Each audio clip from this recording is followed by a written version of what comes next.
Olá, meus adoráveis, tudo bem com vocês? O meu nome é Will, eu sou o Adorável Cinéfilo, sejam bem-vindos de novo a esse canal, agora com um convidado especialíssimo, Lachlan Ratliff, de The White Lotus. Mentira, mentira. Esse é o Eli Medeiros, diga oi, Eli. Oi. E nós estamos aqui para comentar a nova temporada de The White Lotus, mais um hit de audiência da HBO, mas será que foi um hit em nossos corações? Fica depois da vinheta para descobrir.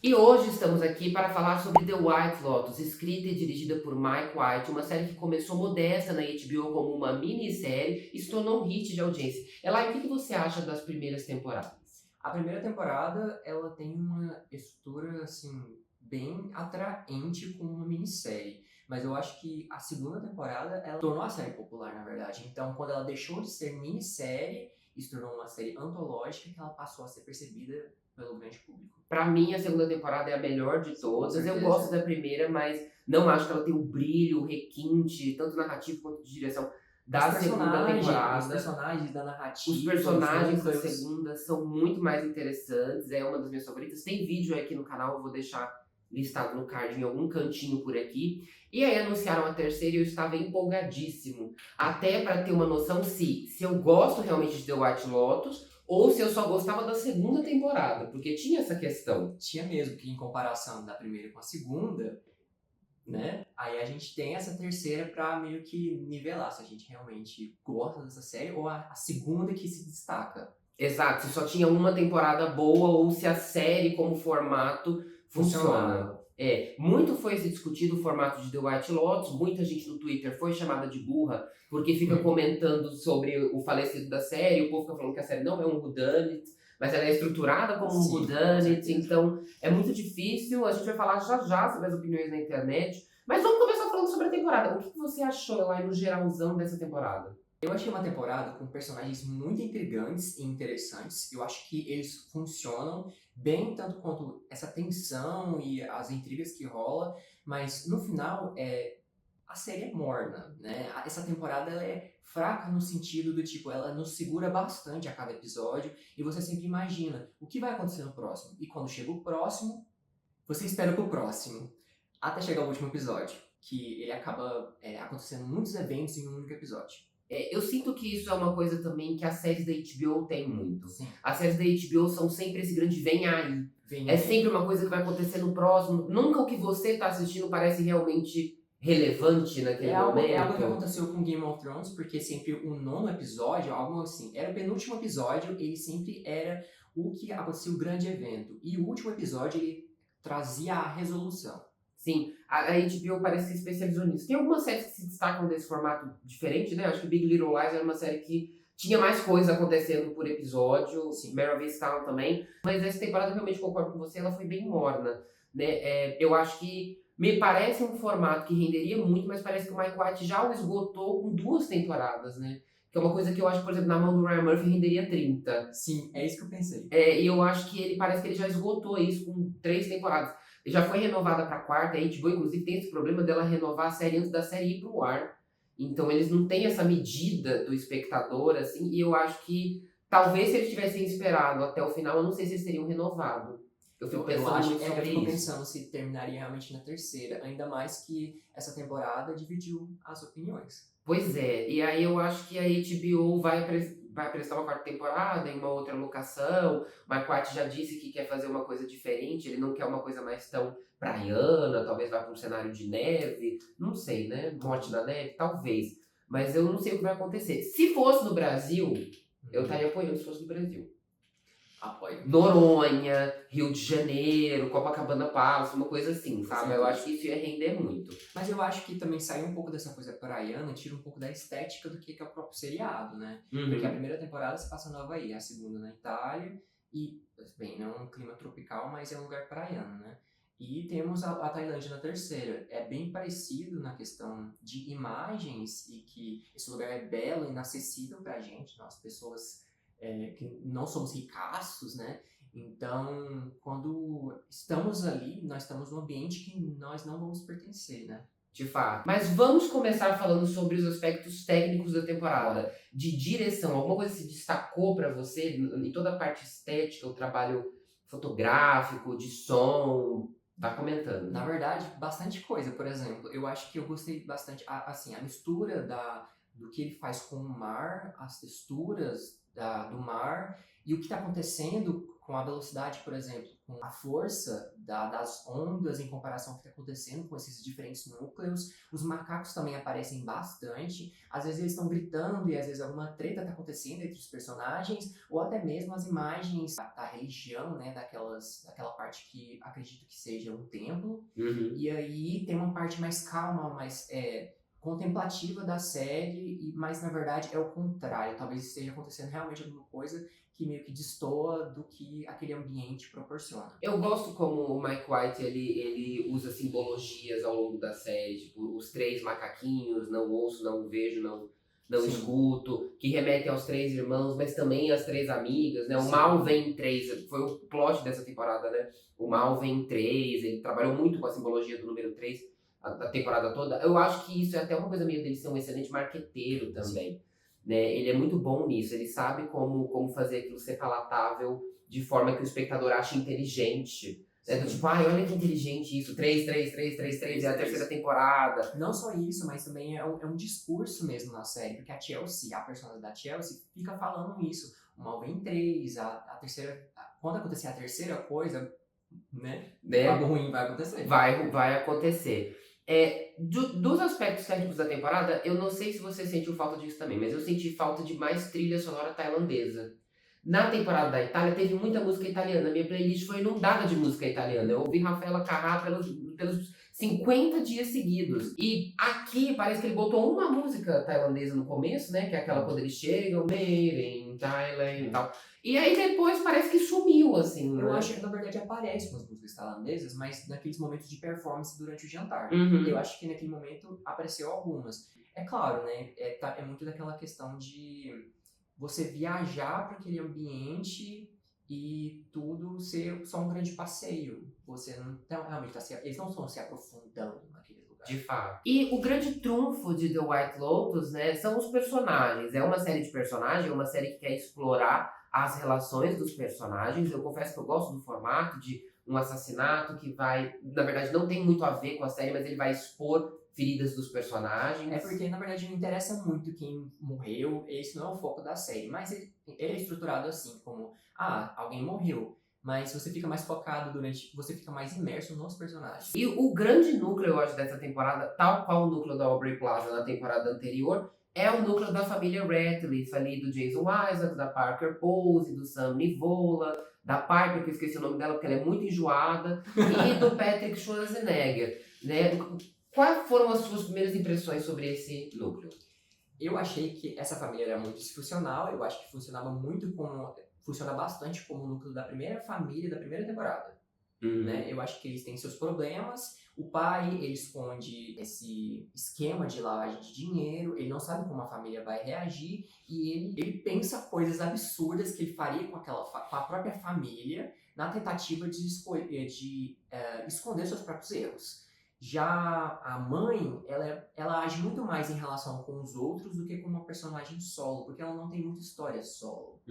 Então ela é muito mais reagindo aos outros. A Piper não tem muita história, ela é uma personagem jogada ali, ela se desenvolve no último episódio, quando ela tem um monólogo ali sobre como ela se sente.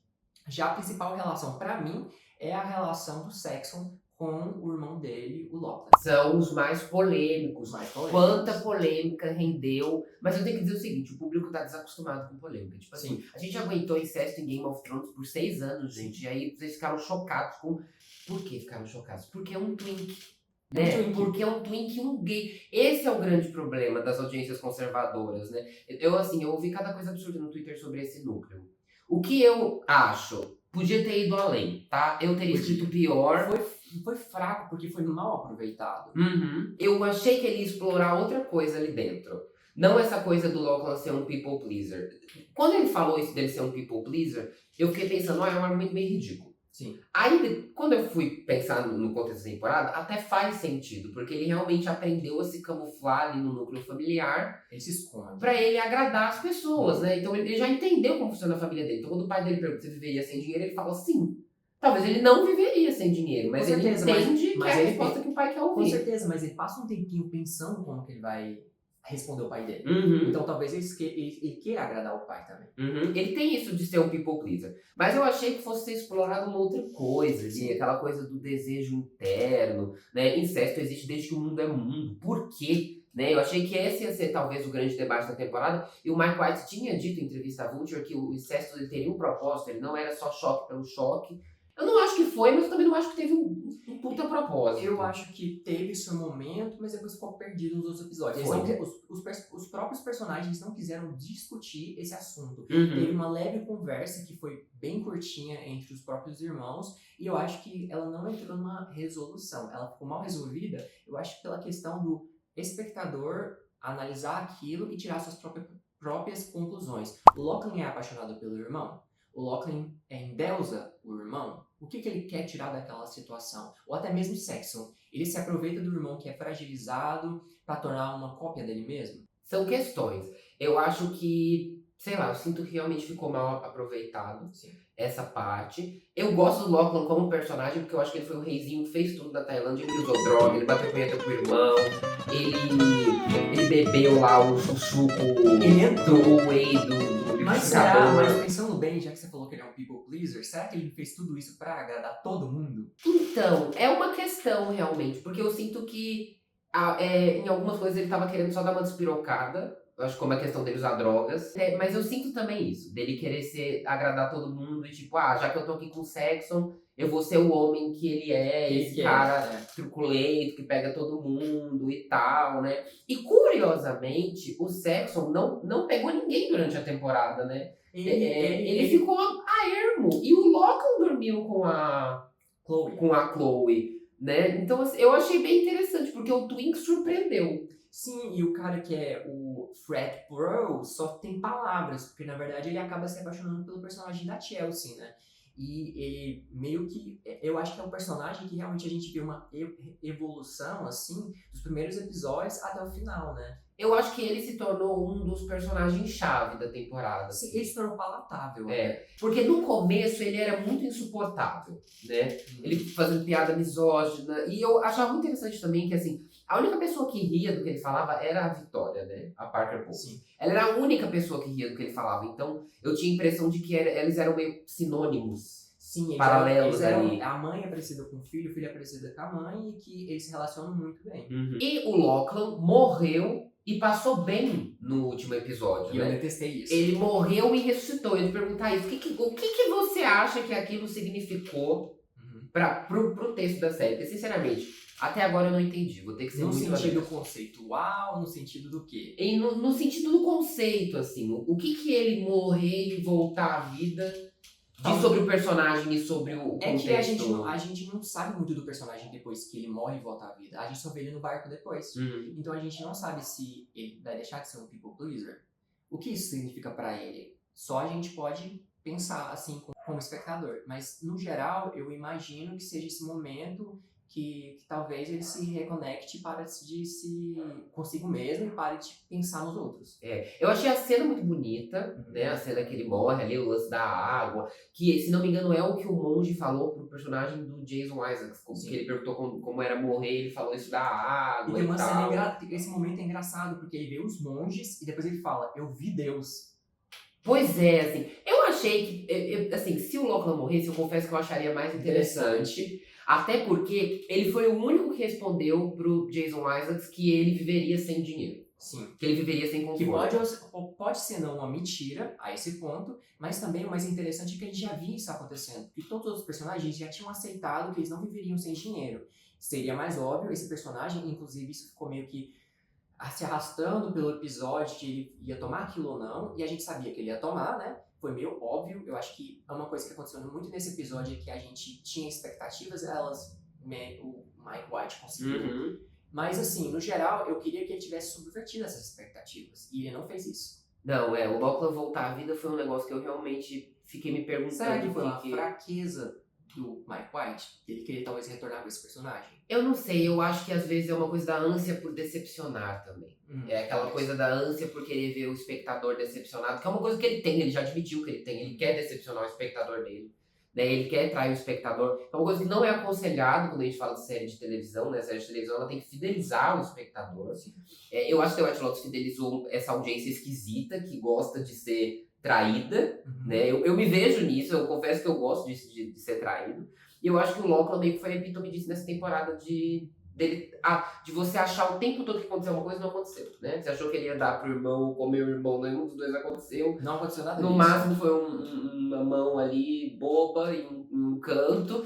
E ele não morreu, né? Também não, né? Voltou a viver. Eu acho que durante a temporada toda criou-se bastante expectativas, por exemplo, em relação aos próprios russos. Que, na verdade, eles nem são personagens assim principais, mas são personagens que eles apareceram, que eles tiveram sua importância ali para os personagens que são realmente protagonistas de seus núcleos, mas eles ficaram perdidos, entendeu? Então a gente criou a expectativa, será que eles vão ser pegos? O que vai acontecer com eles? Mas eles ficam perdidos no final também.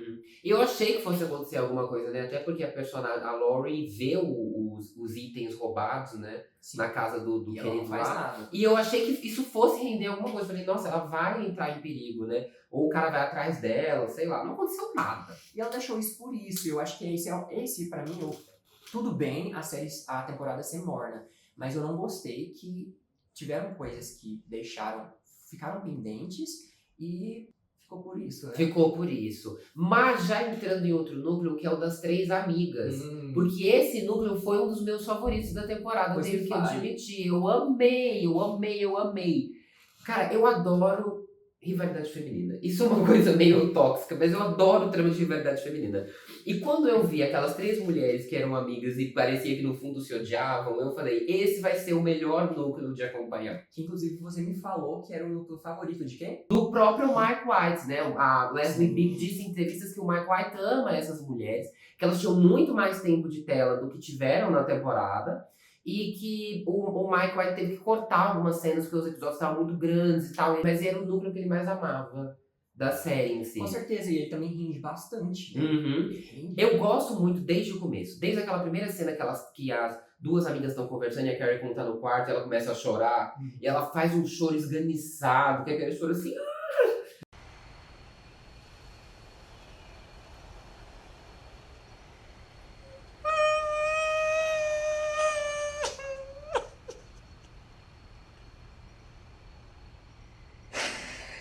É muito bom, porque eu vi todo o amargor da vida daquela mulher, toda a decepção que ela tem de olhar para aquelas amigas e pensar, eu sou uma porcaria. Mas também tem a rotatividade do tipo, uma estar ouvindo e as outras estarem fofocando. Aí a outra tá ouvindo e as outras estão fofocando. E eu acho que esse núcleo tinha os diálogos mais deliciosos. Até agora na minha cabeça fica a conversa quando elas descobrem que a Kate votou no Donald Trump.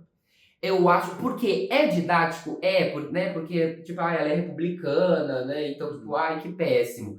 Só que é tão engraçado a forma como é colocada, o sorrisinho da Leslie Bibb, não querendo responder, aquilo eu achei maravilhoso. Ela é mediadora. E eu gosto que também ela é mediadora até no próprio casamento. Ela diz isso, que ela voltou por causa do marido.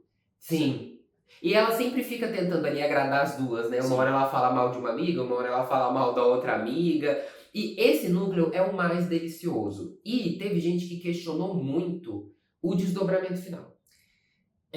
Eu confesso que eu adorei. Por quê? Eu achei que ele deu o twist típico de The White Lotus, que era uma coisa do tipo assim, olha, essas mulheres, elas podem até se odiar, mas elas também amam umas às outras. E amizades adultas têm esses tipos de conflito, assim. Claro, é solucionado em um monólogo da Carrie Coon, né? Uma coisa, e tava muito ruim antes. E foi muito fácil solucionar. Eu acho que foi muito rápido. Eu acho que esse lance, às vezes, do monólogo da Carrie Coon podia ter vindo no episódio anterior, com um pouquinho, pra gente ter um pouquinho mais de construção nesse, né? Sobre elas realmente entenderem do tipo, olha, a gente faz besteira uma com a outra, mas no fundo a gente ama uma outra e não vive sem a outra. Foi a última cena que também tivemos com ela. Foi a mesma questão do Lachlan. Ele morreu, voltou à vida. No caso, também tivemos esse monólogo. E logo depois não tivemos mais uma cena com elas. Elas estão tirando uma foto ali, elas saem correndo e depois elas estão no barco. Não vemos elas se comunicando. Sim. E eu gosto muito do monólogo da Carrie Coon. Eu gosto muito do bastante. que ela fala. Eu acho que é muito real isso de que existem pessoas que deixam os nossos erros e escolhas transparentes. E a gente pensa, por que eu não fiz isso? Por que eu não fiz aquilo? Acho que isso é uma coisa muito da vida adulta e eu gostei muito da série ter tratado disso. A personagem carecia, eu acho, de mais profundidade. Foi revelado que ela tinha um filho não binário. E é por isso que ela se incomoda com o discurso da Kate, né? Quando a Kate fala que votou no Trump. Isso caiu, eu não entendo por que caiu. Eu acho que foi uma certa covardia aí do Mike White, vou ser bem sincero, porque eu acho que isso era muito importante, porque mostra uma motivação da personagem, né? Não é que ela abomina a Kate só por a Kate ser republicana, né? É porque aquilo ofende, de certa forma, pessoalmente, do tipo, porra, meu filho é uma pessoa que tá sendo alvejada por esse cara e você vota nesse cara. Até mesmo o modo que elas veem ela como amarga, eu acho até que não é justo também. Eu acho que ela é a melhor personagem. Eu acho que a Carrie Coon merece um Emmy pela interpretação dela. Sim. Eu acho que ela tá, assim, no topo do jogo. Eu amo muito aquela cena que ela tá saindo da casa do cara e ela grita na janela, assim. Ela leva tapa na cara. É maravilhoso. Sim. E a gente tem que comentar sobre como essa temporada foi uma temporada de reaction shots. Porque cada shot de reação era maravilhoso. E a Carrie Coon e a Leslie Bibb serviram muito. Tem um momento em que a Kate cutuca a Leslie Bibb e fala assim, você tem que beber também. E ela olha assim, tipo, é muito engraçado. Me pareceu muito sincero. Sim, eu achei que ele trabalhou muito nisso. Acho que ele gastou bastante tempo pra pensar nessas microexpressões, nesses beats de atuação dos atores, e eu acho que funciona muito bem. A Parker Posey também é outra expoente. Nossa, pra mim ela é sabe? Fabulosa. Piper, não! Tsunami! O sotaque dela é muito engraçado. Ela tem um ar de sonsa e ela me lembra a Narcisa Tamborideg. Eu acho que o laboratório dela foi ver vídeos da Narcisa Tamborideg. Outra coisa que eu queria falar sobre as três amigas, aquele núcleo lá, é que elas dão a impressão que da mesma forma que conhecemos amigos na nossa adolescência, nos primeiros anos da nossa vida, essas pessoas nunca mudam. E é uma coisa que a própria Carrie Coon, a personagem dela, fala, que você continua, a personagem X continua a menina que é invejosa, que rouba o namorado dos outros, a outra continua, sabe, sempre neutra em cima do muro. Eu achei isso bem interessante porque talvez seja um dos motivos que elas continuam juntas até o final. Elas sabem como elas funcionam juntas, elas sabem que, no geral, elas não vão manter uma conexão super forte ao longo do ano, mas elas sempre vão se unir em momentos específicos da vida, porque elas sabem como elas sabem... Nossa, eu viajei agora. Não, eu entendi. Ai, que hoje bem, esse vai ficar. Não, vai não. Vai ficar. E a gente teve também aquela garota, que eu esqueço o nome dela, que é a Mônica, né, dentucinha do Sex Education. Chelsea. A Chelsea, com o namorado dela mais velho, o Rick. Esse núcleo foi engraçado, porque quando eu tava assistindo, eu mandei mensagem pra ela e falei, olha, eu tô achando esse núcleo mais desinteressante até então. E eu falava que era interessante. Tô achando esse cara um porre. E no meio da temporada, a Chelsea virou muito queridinha minha. Pra mim, ela já era queridinha logo desde o início, assim. Primeiro funcionava essa dinâmica do cara mais velho com a menina mais nova e a gente pensava, já sabemos o que vai acontecer aí. Mas é meio que o contrário, o cara que tá desinteressado nela, e isso é mostrado no seriado como caras ricaços que estão na Tailândia, estão mega apaixonados por aquelas mulheres lindíssimas. Já é o contrário nesse núcleo, que a Chelsea, que tá muito apaixonada, ela é muito dedicada em relação ao Rick, e o Rick tá meio que cagando. E ele tá numa trama de vingança, né, contra o cara que matou a mãe dele, é isso? Supostamente matou o pai dele. Supostamente, exato. Né, que a gente descobre que depois é o próprio pai dele, né, numa coisa meio Darth Vader. E aí o Rick e a Chelsea são os falecidos da temporada, né, isso foi surpreendente. O povo tava esperando por isso, eu não tava, sinceramente, eu não estava. Eu estava porque eu vou dar minhas razões aqui. A Chelsea já vinha avisando várias vezes que isso iria acontecer e eu sabia que ela ia morrer. Eu não esperava o Rick, sinceramente. Eu pensava que ele ia se tornar esse personagem que a vida dele a vida toda dele foi um grande sofrimento e ele continuaria sofrendo depois da Chelsea ainda mais. Sim, pra mim tava muito claro que ia ser o Guy Tok. Eu achava que ele ia morrer. Porque ele era um personagem bonzinho, tonto, sem muito carisma.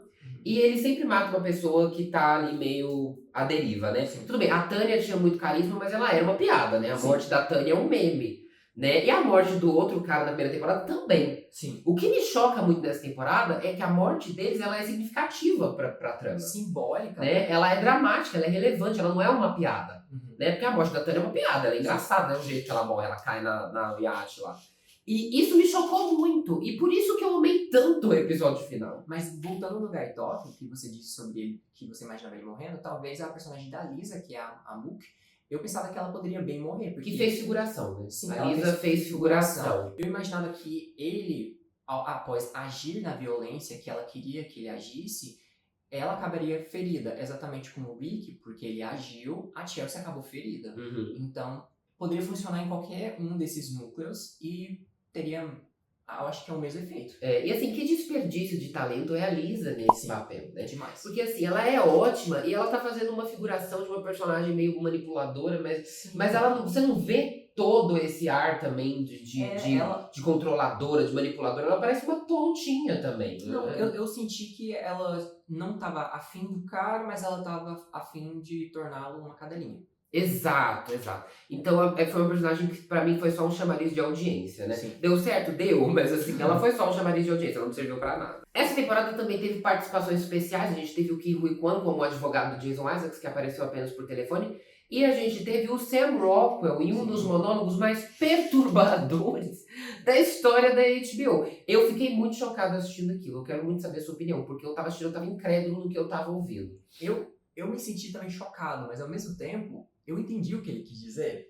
De uma forma meio macabra, eu entendi do tipo, os ricos eles não têm muito, sabe, o que fazer, ou o que eles estão fazendo da vida deles, entendeu? Então eles estão tentando essa autodescoberta excessiva, mas na verdade sabe, não tem finalidade. Eu gostei muito da interpretação. Eu gosto muito do Sam Rockwell, ele é um excelente ator. Eu acho que ele tá ótimo num papel pequeno, né? Porque ele aparece relativamente pouco. Mas ele complementa bem o núcleo ali do Rick, né? Inclusive, o reaction shot do Rick ouvindo o discurso é maravilhoso. Mas eu acho que, pra mim, foi o que mostrou a força do Mike White como roteirista aquilo ali.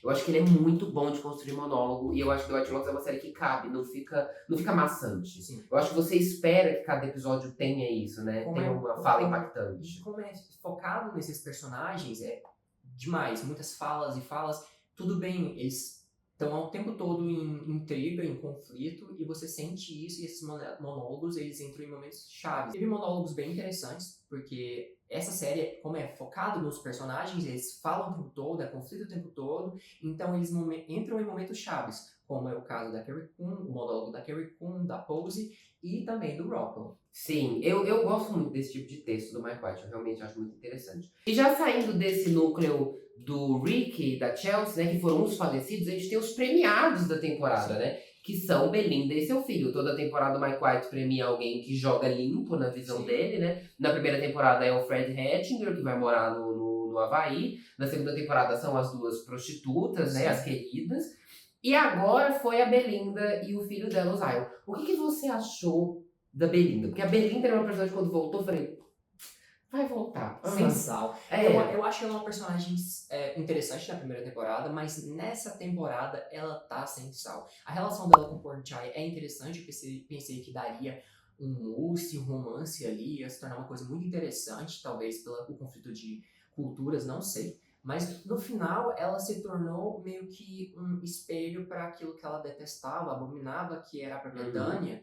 Que, inclusive, a frase que ela fala pro Pornchai é a mesma que a Tânia fala pra ela. Inclusive as pessoas estão com grande dificuldade de interpretação, né? Porque eu vi gente dizendo que a Belinda não reproduziu a mesma coisa que a Tânia, mas assim, a fala é a mesma. Sim. Foi construído para que você tenha esse insight do tipo, meu Deus, é a mesma coisa que a Tânia fez com ela. E esse distanciamento também das pessoas que não são da mesma classe social. Exato. Eu sinto que, assim, ele gastou bastante tempo ali, de forma muito sutil, pra falar sobre a Belinda também como uma mulher negra. Teve uma cena que eu acho que foi difícil pro público brasileiro interpretar, que é uma cena que ela vê um casal negro entrando no hotel. Isso foi nos primeiros episódios. E ela fica, de certa forma, chocada. Aquele casal é vencedor do Survivor, aquele programa norte-americano lá de sobrevivência e tal. E de certa forma, o Mike White tá falando sobre resistência, né? Quando ele coloca o casal negro vencedor do Survivor pra essa personagem ver, de certa forma, se sentir confortável. Quando ele coloca uma personagem negra saindo disso rica, eu acho que ele também tá fazendo um comentário, assim. Ainda mais no clima político que estamos No clima vivendo. político que tá nos Estados Unidos, especialmente. Então eu acho que, tipo, ele faz esse comentário também. E eu gosto dessa curva da personagem, né? Dela realmente, de início, ficar preocupada com o lance do Greg e logo depois ela quer o dinheiro mesmo, porque, tipo, a Tânia não era tão importante, né? E a Sim. Tânia não ligava tanto pra ela assim. Sim. Então ela. E eu gosto muito da cena do episódio final, onde ela sai da sala como se ela tivesse ofendida, né? Mas na verdade ela tá jogando com o filho dela, ela fala, você volta lá e tal. Ela aprendeu a ser como eles, né? De certa forma, né? É uma coisa meio Paulo Freire, o sonho do oprimido é ser um opressor. Toda educação não é libertadora. A Belinda não teve educação libertadora. Mas eu confesso que foi um núcleo divertido de acompanhar. Eu gostei dessa curva. Né? Eu achei que o filho dela fosse ser menos superficial. Mas eu gostei do personagem porque ele é muito bonito. Então, assim, vou dar essa passada de pano. Né? Vou dar essa passada de pano, porque ele é muito bonito, né? Teve muita gente bonita nessa temporada. Teve mesmo. Agora sobre a Greg e a Chloe. A Greg, que ódio. A Greg. Agora. Ai, velho, que ódio. Ah, vamos recompor. Tá bom. Agora sobre o Greg e a Chloe. Agora sobre o Greg e a Chloe. São dois personagens, assim, que, novamente, eles ficam perdidos nessa história. O Greg ele tem essa questão desse distanciamento que a gente não sabe o que ele quer. Esse mistério. Ele vai assassinar a Belinda? Ele vai fazer mal ao Saxon? Ele vai acabar com a vida da Chloe? E também tem a questão fetichista dele também, que é mostrada mais pros os últimos episódios. Mas, assim, no geral, a gente não sabe muito bem o que ele quer. Ele é apresentado através da Chloe, da visão dela, de como ele é. Então a gente não sabe como ele funciona, mas a Chloe, ela intercede por ele pra dizer como ele se sente. A Chloe é uma personagem que eu achei que ela foi ganhando um destaque, assim, ao longo da temporada, ela foi me chamando a atenção. Como a Parker Posey diz, né, Miss Congeniality, naquela cena, muito engraçado. E eu acho que ela foi bem isso, assim, eu concordo com você, ela acabou sendo esse intérprete pro Greg, que é um personagem muito misterioso e ela se mantém como decifrar ele pro decifrar ele pro espectador. A coisa do fetiche eu achei até, vou dizer assim, patético no bom sentido, né? Porque meio que assim, a gente achou que ele ia matar o Saxon, né? Eu imaginei que era toda uma grande, né, enrolação pra que ele matasse o Saxon, porque ele se sentiu ali emasculado, sei lá. Mas não, era uma coisa realmente de que ele realmente queria vê-la dessa forma. E tem também o monólogo dela, né? Que ela fala dele, que ele viu os pais transando, e aí isso criou uma coisa na cabeça dele, né? Gente maluca. Gente maluca. The White Lotus é sobre gente maluca. Eu acho que o Mike White sabe escrever muito bem gente maluca, porque ele é gente maluca também. Sim. E eu gosto desse núcleo, embora tenha ficado bem simples. Eu espero que o Greg não volte mais. Eu não quero mais ele voltando, eu acho que a história dele, que nem da Belinda, eu acho que finalizou aqui, concluiu. A Chloe também, eu queria ver ela em outras temporadas, porque eu acho que ela é uma personagem que funciona entre um grupo de amigos. Ela é meio que desbocada e ela fala umas coisas meio surpreendentes e ela tá meio que foda-se, né? Sim, mas isso já é um ponto interessante. Qual personagem você queria que voltasse numa nova temporada? Da primeira, da segunda ou da terceira? Eu acho que da segunda, aquela assistente, a assistente da Tânia.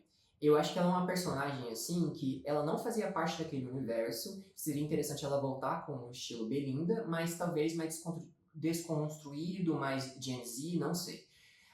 Já da terceira temporada, o Lachlan, obviamente. Se não o Saxon, eu acho que o Saxon ele é um personagem que realmente evoluiu, né? Ele funcionaria muito mais como esse frat boy convertido em um coração suave, né? Ele se tornou um queridinho, porque a última cena dele observando a Chloe e o Ricky se beijando e ele percebendo que ele não pode fazer nada, mas ainda ele tá meio que descontente e ele deixa por isso. E eu acho que vale um shout-out também pra interpretação do Patrick Schwarzenegger, que ninguém dava muita bola. Sim. E eu acho que ele saiu muito bem da camadas do personagem. Nível Megan Ferry, naquela cena da segunda que o Will Sharp fala pra ela que o marido dela, que eles estão se traindo, né? E aí ela dá uma segurada e depois ela sorri de novo, tipo, não sou uma vítima.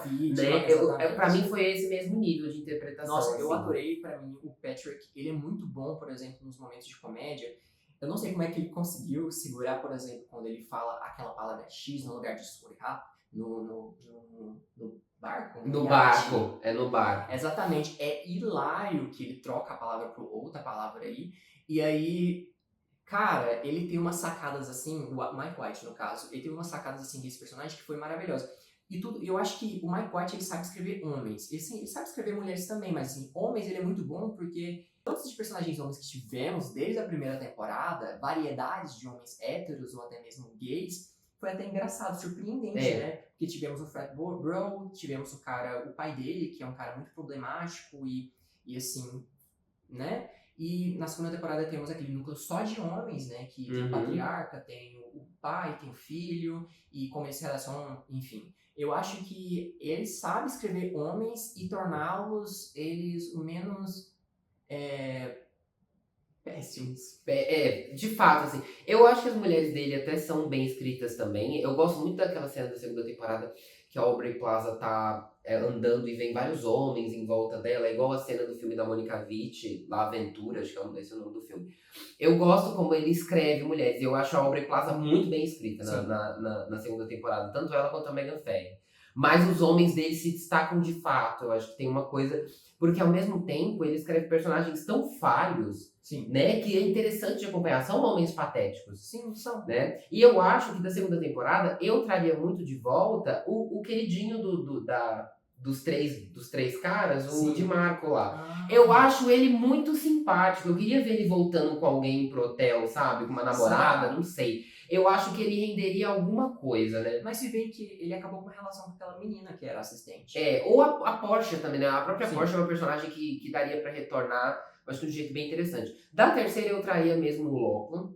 Eu acho que ele é um personagem que rende, e até porque também poderia dar um gostinho pro espectador do que houve com a família dele, né? Da gente saber o que aconteceu. Sim, exatamente. Como tivemos repercussão da vida da Belinda pós-Tânia, a gente pode ter uma repercussão do que é a vida dos Ratcliffe depois do que aconteceu com o pai dele. Agora, uma personagem que eu traria também puramente por amá-la muito é a da Sabrina Impacciatore na segunda temporada, que é a gerente do hotel. Eu traria muito ela de volta, porque eu acho aquela atriz um espetáculo, né? O jeito que ela entrega o humor é muito maravilhoso. A seriedade que ela mantém ao chamar Jennifer Coolidge de Peppa Pig é uma coisa que ela merecia um Emmy automático. Né? Mas pausa. A gente precisa falar sobre os funcionários nessa temporada. Eles ficaram apagados. Odiei todos. Gente, desculpa, odiei todos. Todos eles foram um saco, não serviram nada.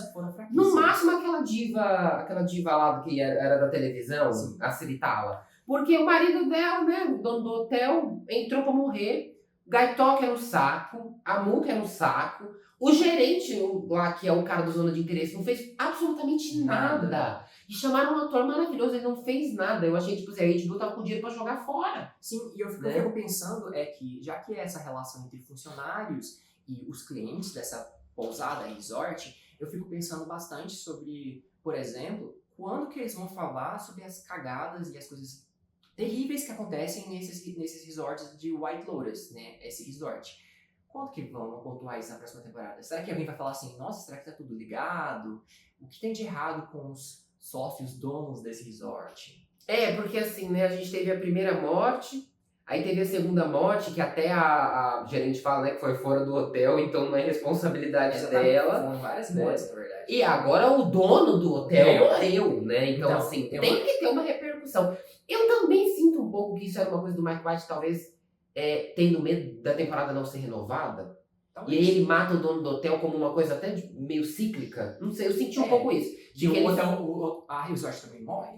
O resort, é como se o resort também fosse, sabe? Mas aí, tipo, renovou pra uma quarta, né? Mercenários, dinheiro, audiência, né? Essa audiência, a terceira temporada teve uma das maiores audiências da série, né? Aos domingos. E a temporada foi recebida de forma mista, tanto pela crítica quanto pela audiência, né? Alguns críticos disseram que acharam a temporada morna, desgastada, que o formato já tinha se esgotado. Outros críticos amaram. E o espectador ficou no meio termo também, assim. Teve gente que achou a temporada ruim mesmo, né? Que o final foi ruim, que tudo foi ruim. Teve gente que amou e ficou xingando o outro lado do público de burro por não entender a complexidade da série. Nesse caso, eu acho que a gente é bem parecido nesse sentido. Eu não concordo que, assim, quem gostou, eu não acho burro, mas as nossas opiniões se divergiram, né? Sobre a temporada. De fato, a gente assistiu e ia comentando nos episódios.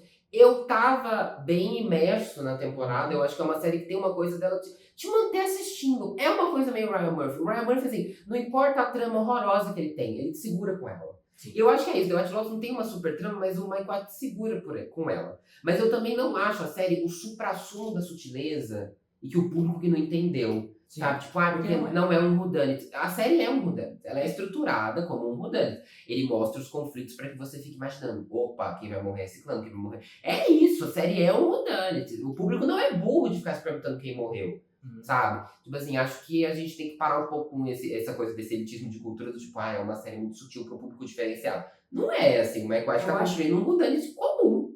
Mas eu acho que também acabou se criando por causa do público, né, que majoritariamente é um público queer, vamos ser sinceros, que criou-se expectativas desse público que imagina que essa série vai ser uma série meio parecida com Elite, que tem intrigas afetivas e até cenas bem calientes, e não é isso. É uma série de gays brancas, né? Sim, é uma série de gays brancas. E falo isso como uma gay branca, né? Assim, eu realmente gosto muito, mas eu sinto que tem isso mesmo. E talvez a segunda temporada tenha criado também esse estigma, porque a segunda temporada tinha muito mais sexo do que as outras. Sim, mas também muito mais nudez.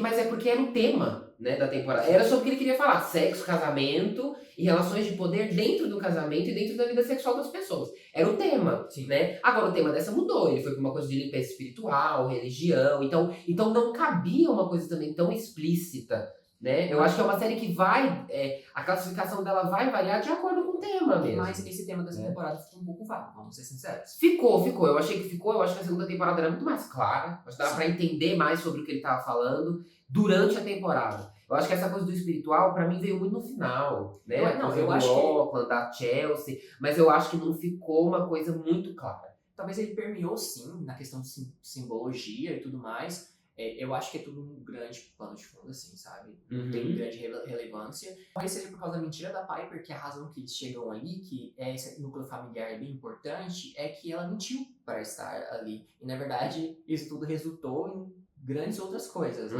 Que eu acho que isso é um ponto importante, sobre pessoas ricas buscarem, sei lá, comer comidas orgânicas e espiritualidade e todas essas coisas para se tornarem mais distantes de outras pessoas que não conseguem, né? Não tem tempo para isso também.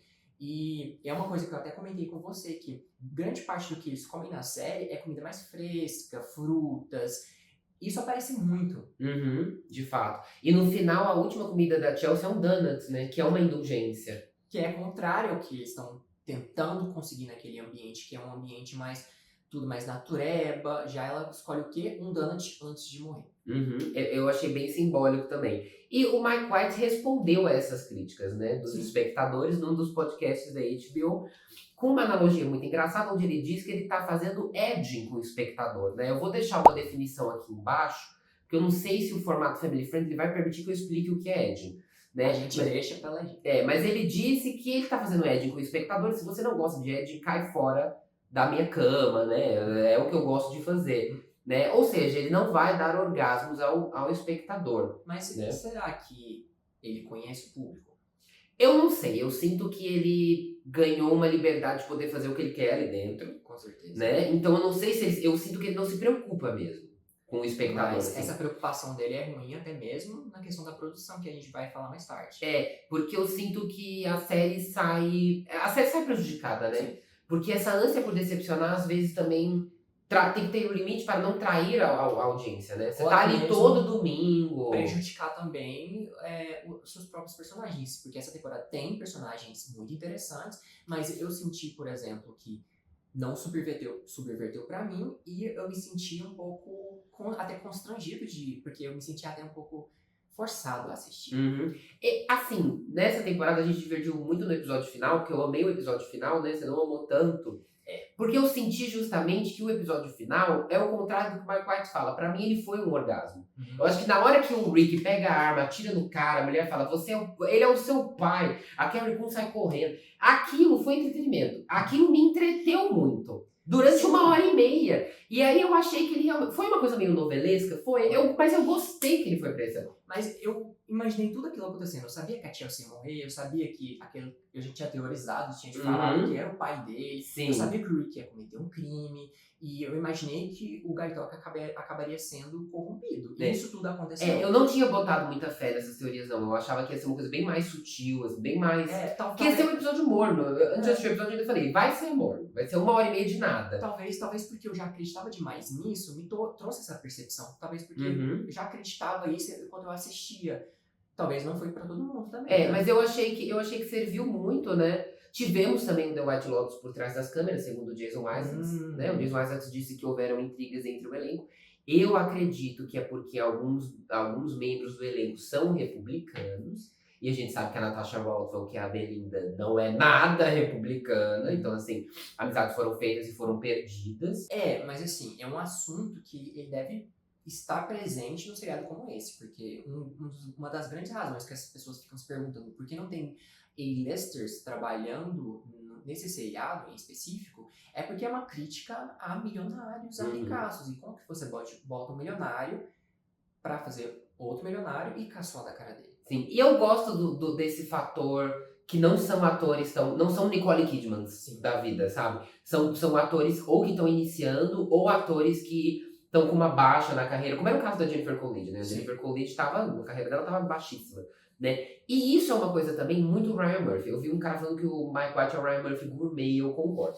Porque eu acho que o Ryan Murphy ele fez isso com a American Horror Story, né? American Horror Story foi isso, dar carreira para atores e atrizes que estavam embaixo, como era o caso da Jessica Lange antes da série. Ela estava super esquecida, né? E eu acho que o Mike White é realmente o Ryan Murphy gourmet da HBO. E acaba propelindo, assim, esses atores para diferentes lugares. Eu vi isso mais tarde, principalmente com o cara do Havaí, que fica no Havaí na primeira temporada, né? O Fred Hettinger. Eu gosto disso. Eu gosto dessa série não ser sobre A-listers, não ser sobre um elenco grande. A gente não vai ver uma Anne Hathaway nessa série, e eu acho isso legal. Né, talvez pras próximas. Mas você acha que talvez a discussão sobre Trump, sobre republicanos e democratas tem a ver com o clima também político? Eu sinto que sim. Eu acho que os Estados Unidos tá tão polarizado quanto nós estivemos nas eleições anteriores. E eu sinto que o elenco meio que realmente, se você para pra perceber, o núcleo ali, Natasha Rothwell, Greg, Chloe, tá muito afastado do núcleo do Jason Isaacs em premieres, em entrevistas, em coisas. Eles não estão juntos nas junkets. Né? Por isso que eu sinto muito que realmente, assim, é uma questão da Natasha Rothwell com outros membros do elenco. Ela se mantém bastante distante. Mas independente disso, até mesmo em relação aos personagens, a questão de falar de política entre pessoas muito ricas é complicado, porque além de elas terem opiniões diferentes, é muito interessante porque política causa constrangimento. As pessoas hoje em dia têm medo de falar e se posicionar. Eu acho que a HBO foi na contramão, né? Porque a gente tá vendo a televisão, né, a mídia estadunidense voltar a ser republicana, né? Então é o Google tirando data queer do calendário, né? É a Disney falando, não vai ter mais gente queer aqui, só entretenimento agora. E aí a HBO vem num lugar que eu acho que é diferente. Eles vêm no lugar da crítica social, eles vêm no lugar de colocar personagens queer, incestuosos, então assim, eles vêm nesse papel de desafiar o espectador, mas não o bastante, né? Que é o que eu sinto que é essa coisa, por exemplo, de tirar falas da Carrie Coon sobre o teu filho não binário, que são coisas mais frontais, que são coisas que remetem aos discursos específicos do Trump, né? A pauta trans. Então, assim, eu acho que a série teve espaço para crítica, mas não totalmente. Acho que a HBO ainda falou, a gente ainda é uma emissora que precisa de audiência. A gente vai segurar um pouquinho.